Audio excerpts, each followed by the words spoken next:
Hello, good morning, good afternoon, good evening.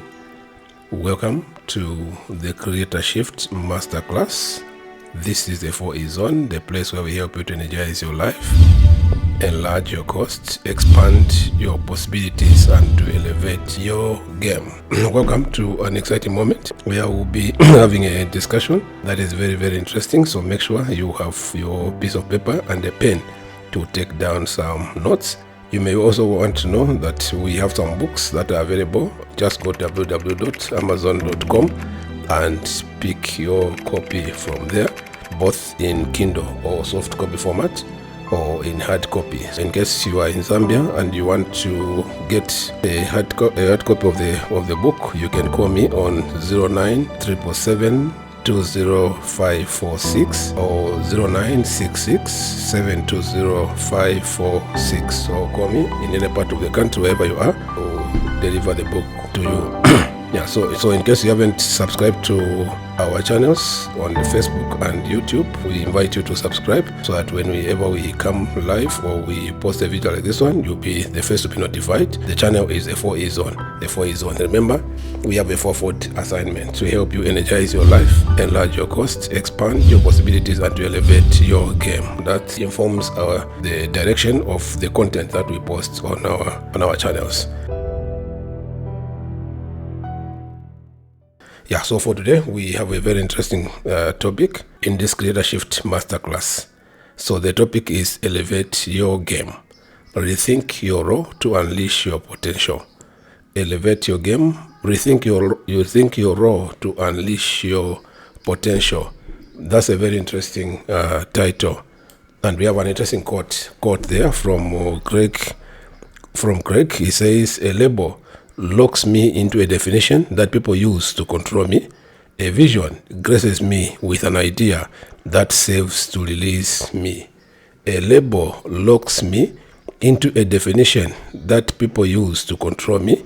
A vision graces me with an idea that serves to release me. So that quote basically speaks to what we are trying to do, to give you an opportunity to catch a vision or an idea that will release some grace upon your life. Then you begin to see yourself in a totally new way.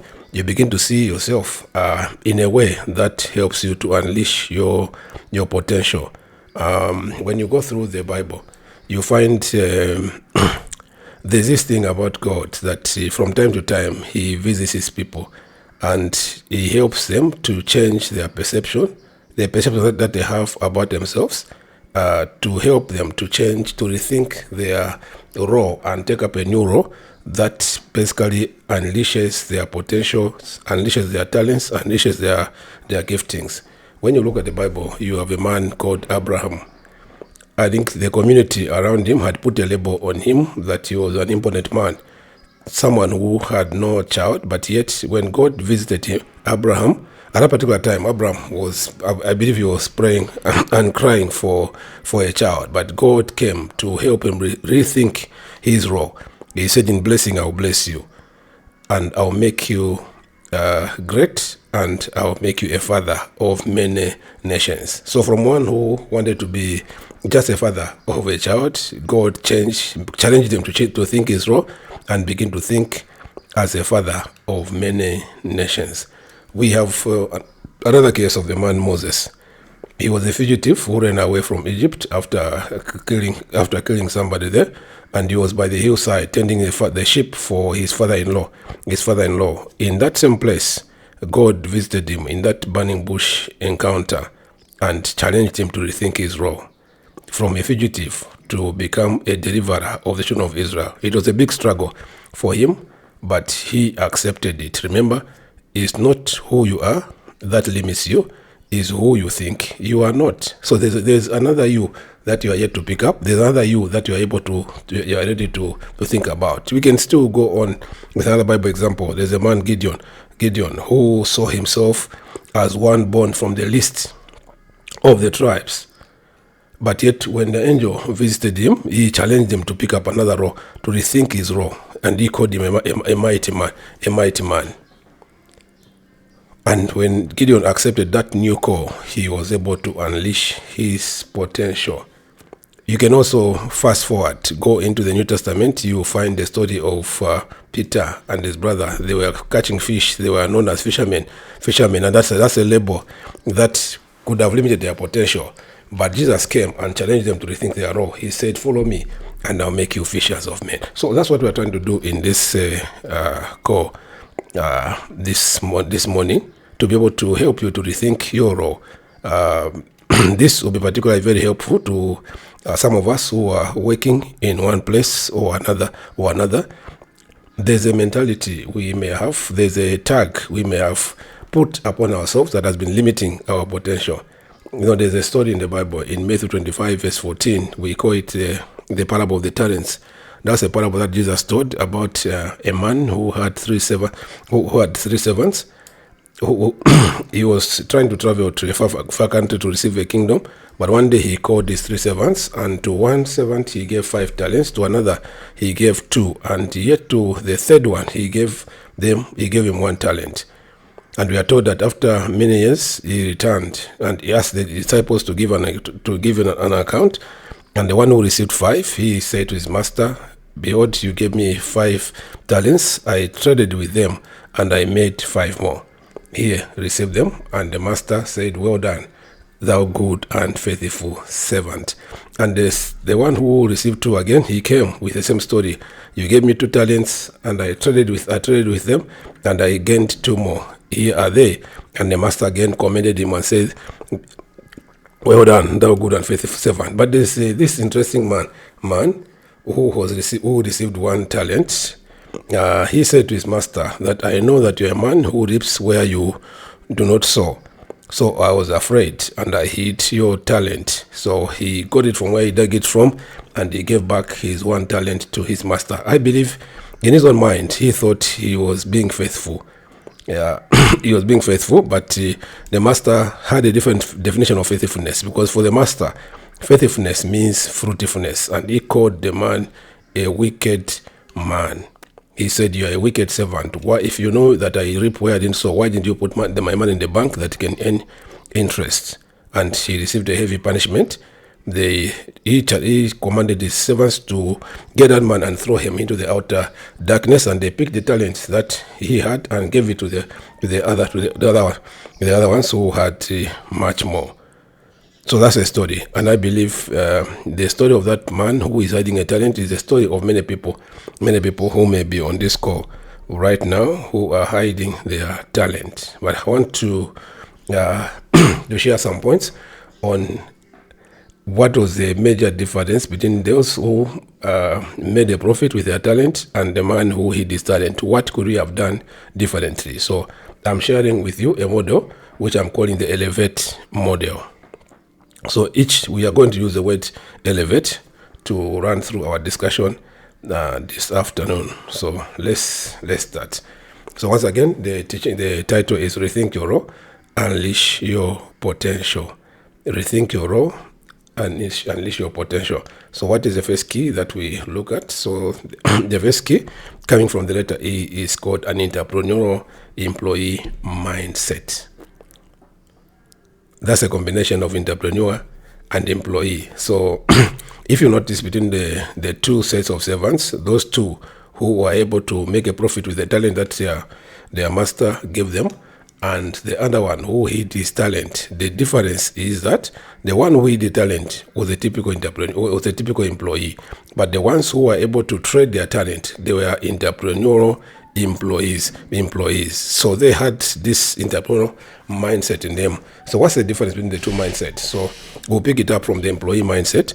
So the employee mindset, basically, an employee is one who they are limited. They are basically dominated by their watch. They work within a prescribed time. So the normal 8-hour day, you begin 8 and then you clock out at 17 exactly, and beyond that you have nothing else to do. So you are limited by the hours that have been prescribed in your employment contract, and you are also limited by the conditions of service. You are also limited to the instruction that your master has given you, and you also operate by the rules and the regulations of the place where you work. You can't go beyond that. That's how employees think, and they basically make their contribution based on the salary they receive. But on the other end, there's this, you see, when you look at the environment we are in, the same people with the same resources, the same time, the same opportunity that you have, but there are others who deliver much more than what you do. What's the difference? So those people have calculated what is called an entrepreneurial employee mindset. So these are people who take 100% responsibility for their career. They don't see themselves as employees in a company. They see themselves as partners with their employers. So there's this extra which they bring to the job. They're able to go an extra mile. They're able to exceed expectations. They deliver more than expected.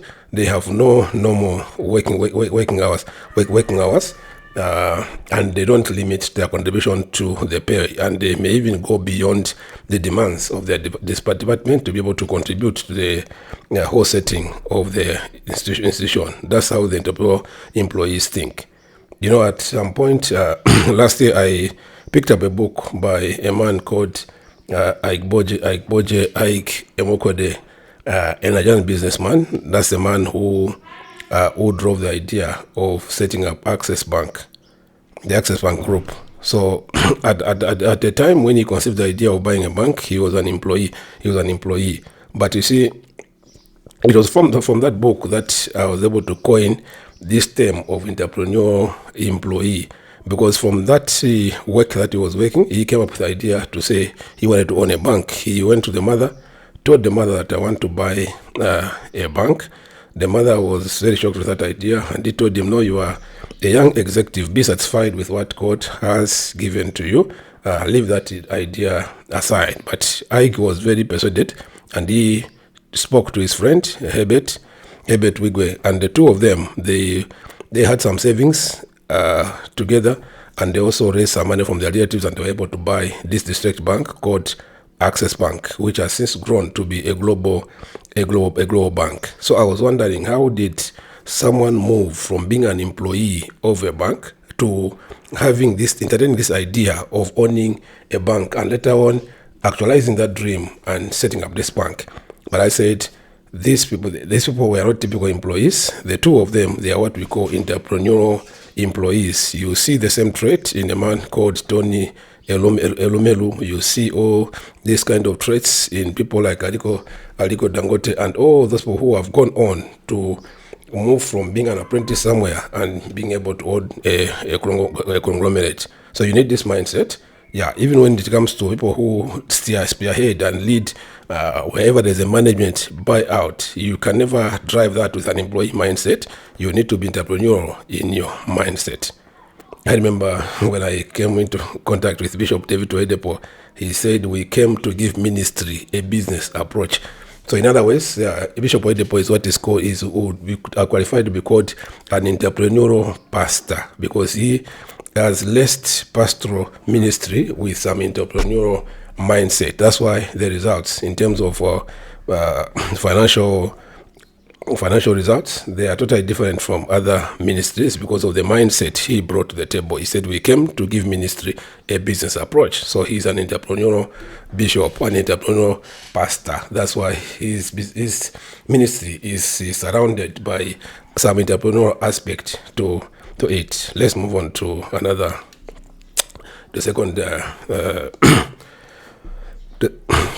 second principle. So what happens when you adopt what I'm calling this entrepreneurial mindset? It gives you the power, or you are empowered to liberate your talents. So instead of hiding your gifts, instead of hiding your talents, instead of hiding your skills, you are challenged to liberate them, to set them free. That's what those two servants did, because they had this entrepreneurial mindset that they had. That's why when the master gave them those talents, even without saying go and invest or go and do business, that entrepreneurial spirit in them drove them to take a risk, drove them to take responsibility, and they were able to invest that talent, and they brought 5 more and 2 more. So they were able to liberate their talents, and they set free their talent.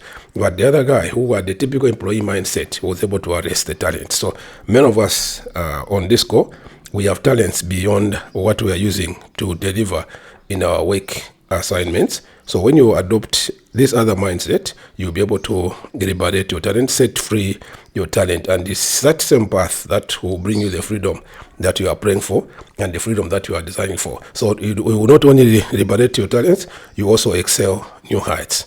Remember, you are not a goat, you are not a cow, but we are partnered and after the ego. So all of us, we have the DNA of an ego. We have the DNA of an ego that is flowing within us. So when you begin to rethink your role and take on another role and begin to think, instead of thinking like an employee, you begin to think like one who is running his own company within the organization where he is working. I've always told people to say, my employer is my customer. So I'm basically delivering a service to them. So if I want to be paid more, I just have to increase the quality of my service, and that's what will earn me more money in that particular environment. So you excel new heights. Remember, God says your thoughts are not my thoughts. Just like as the mountain are higher, so are my thoughts. So similarly, us as his children, we are also ordained to rise to new heights. When you receive Jesus Christ, the Bible says you are raised to a heavenly dignity. So you are supposed to excel to new heights. Begin to think from a higher plane. Begin to think from a higher frequency. We have been made to sit together with Christ in the heavenly places, so that we don't see problems from down below. We see problems from up below. Then we can scale new heights. An ego has this superior mentality. Why? Because from the first day an eaglet is hatched, is already sitting above everyone and everything without flying anywhere. The ego is still, it's born above there. That's what God does when you give you receive Jesus Christ. The same day you are made to sit together with him in the heavenly place, far above all principalities and powers. So you need to have this kind of mindset. So you rethink your role. Remember, Jesus told his disciples, say, you are the light of the world. You are a city set on a hill that cannot be healed. So you begin to think with an elevated mindset above and beyond the challenges that you may be going through right now. So let's take a short break and then we'll be back. Energize your life. Enlarge your coast. Expand your possibilities and elevate your day.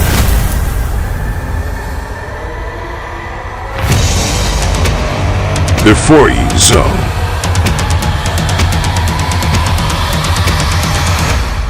The 4E Nation.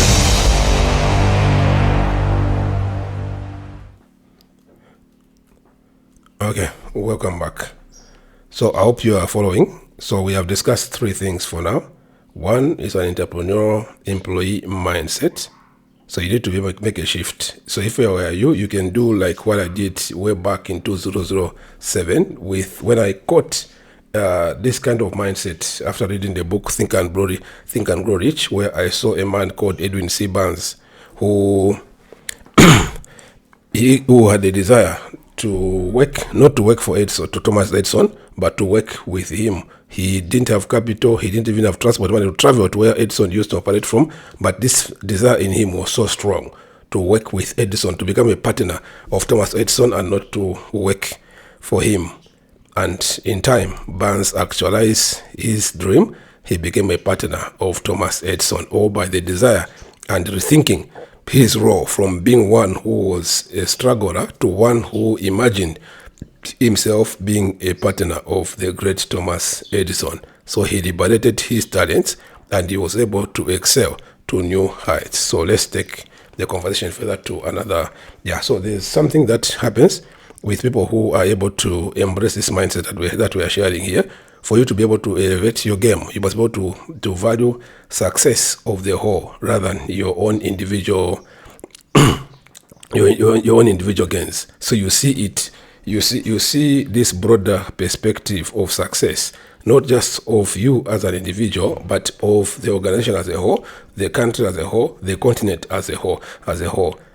So if you look at a man, Aliko Dangote, for instance, why he's a billionaire that he is because he values the success of the whole rather than his own success. He's providing solutions. He's solving problems of the continent, solving the problems of the country. Right now, he has launched a new refinery that is going to make Nigeria self-sufficient in petroleum.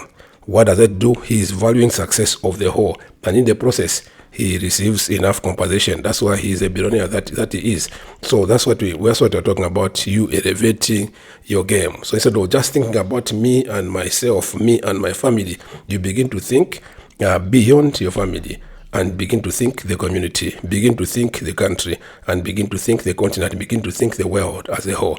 I remember when I was writing my first book, I was so focused on writing that book with the market that I thought about was my fellow church members and the people in our congregation. But God spoke to me and challenged me to think my role, and He said, "Don't limit this book to your church alone. You'll be creating a war around it. Yeah, the world is your constituency. The world is your constituency." So from that day, I was able to think beyond just my church and begin to think to enlarge my cost and take my thoughts to another level. And that book blessed many people. And strangely, very few from our church bought that book. It was people who are from other congregations that were blessed by the message that I shared in that book. Why? Because I looked at success from a broader sphere than just looking at myself. And then the fifth principle that we discuss for you to be able to elevate your game is for you to be able to accelerate your learning. Now, employees are limited by the courses, by the syllabus that their employers prescribe. They only attend the courses which their employers give them. They only read the books which their employers recommend. That's a very limited mindset. But if you want to elevate your game, you must be able to accelerate your learning. I think we are living in a world now where you can basically pick lessons from everywhere. The internet is awash with resources from YouTube, from the new AIs that are coming up. You can actually increase your learning. You can learn basically whatever you want to learn. If you want to program a video, you want to create a PowerPoint like the one I have here, you can sit on Facebook. You can sit on Facebook or sit on YouTube and be able to learn. But what I was saying, entrepreneurial employees, they create their own syllabus. They take charge of their own personal development. They take responsibility. So you must be able to accelerate your learning. If you look at the man Jesus, for instance, he learned beyond the fathers, the doctors of the law of his time. Such that even at one time when they found him, they asked him, "How come you know this? How come you know this? How come you know this when you haven't been in our schools?" But Jesus told them that it's written in your law that this shall be taught of the Lord. So there's a way when you accelerate your learning, you can even be taught by God Himself, because He's interested to teach you something new. So you must accelerate your learning for you to be able to elevate your game. Yeah, and what else? You need to think big. So think the bigger picture. So this principle is related to the other one we discussed, where we said value success of the whole. So I believe this is very important for us to be able to add another principle to it, that you must have a bigger picture with you. Like I said, Jesus told the disciples to say, "You are the salt of the earth and the light of the world." Yeah, so you must have this big picture in you and see beyond your present environment. That's how you enlarge your course, and that's how you elevate your game. Take the big picture approach. Don't be micro. So if you see that employee who hid his talent, he had a very small picture. That's why he could not even think that maybe instead of digging the money in the ground, the talent in the ground, he should have gone to take it to the bank, go and hide it in the bank, and there it was going to earn interest. You couldn't see beyond a particular perception. So you must enlarge your thinking faculty. I remember Donald Trump said, the only way to think is to think big. Yeah. So another one of my mentors, Grant Cardone, says you must think 10x.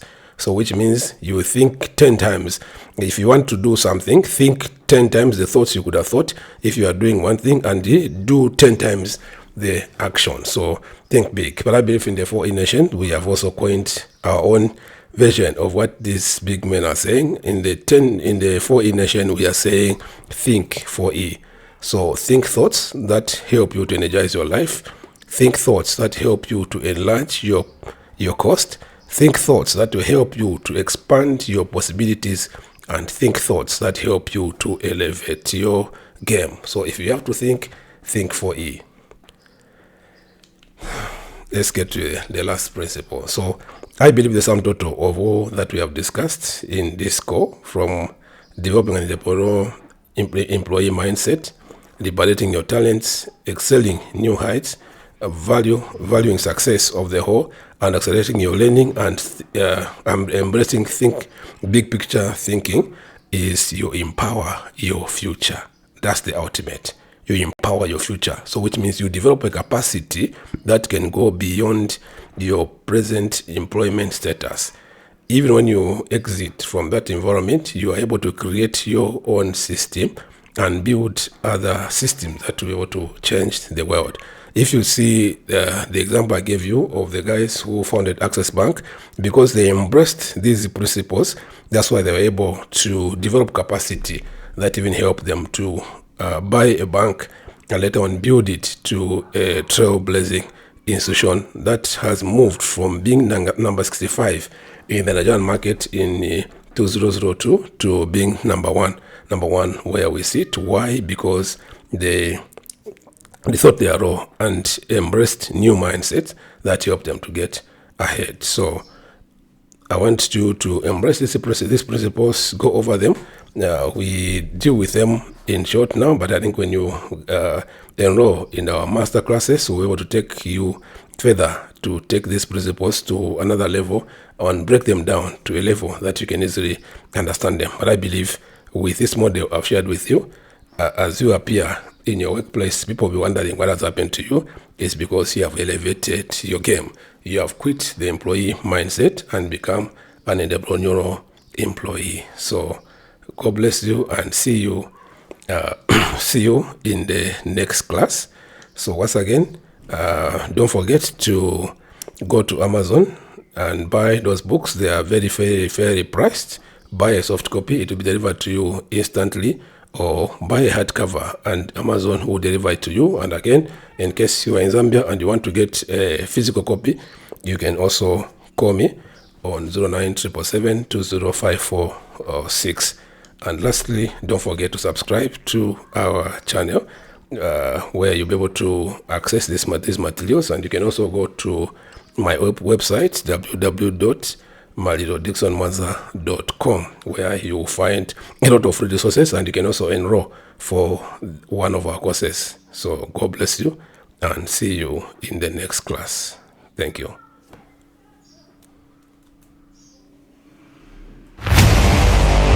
Energize your life.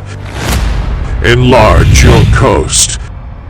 Expand your possibilities and elevate your game.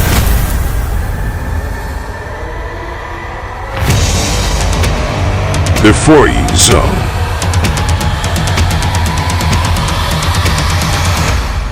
The 4E Nation.